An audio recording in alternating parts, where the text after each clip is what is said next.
Welcome to my style cooking and blogs channel. ఈరోజు recipe వచ్చేసి Ramzan iftar special aloo bajji. ఇఫ్తార్లో చాలా తక్కువ టైంలో టేస్టీ అండ్ ఈజీగా చేయవచ్చు. ఒక బౌల్లో శనగపిండి తీసుకొని అందులో 1 టీ స్పూన్ ఉప్పు, 1 టీ స్పూన్ కారం, 1 టీ స్పూన్ పసుపు,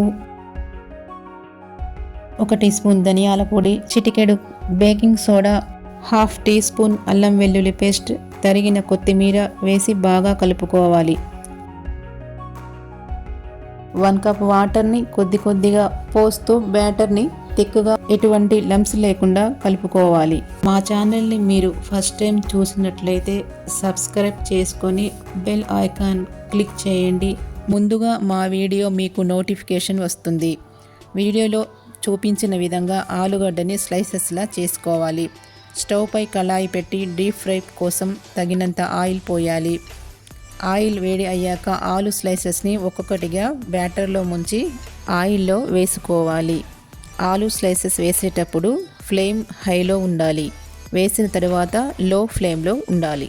ఆలు స్లైసెస్ను 2 వైపులా మెల్లగా తిప్పుతూ మంచి కలర్ వచ్చేలా ఫ్రై చేయాలి. సేమ్ ఇదే బ్యాటర్తో ఆనియన్ బజ్జీ అండ్ మిర్చి బజ్జీ చేయవచ్చు. వీడియోలో చూసినట్లయితే ఆలు బజ్జీ చక్కగా ఉబ్బాయి.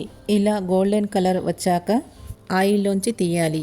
అంతే, చాలా తక్కువ టైంలో టేస్టీ ఆలూ బజ్జీ రెడీ. ఒక ప్లేట్లోకి తీసుకొని సర్వ్ చేయాలి. ఇవి వేడి వేడిగా తింటేనే చాలా రుచిగా ఉంటాయి. మీకు ఇష్టం అయితే టమాటా కెచప్లో డిప్ చేసి తినవచ్చు. ఈ రెసిపీ మీకు నచ్చితే వీడియోని లైక్ చేయండి. మీ ఫ్యామిలీ అండ్ ఫ్రెండ్స్కి షేర్ చేయండి. అండ్ మా ఛానల్ని సబ్స్క్రైబ్ చేయండి.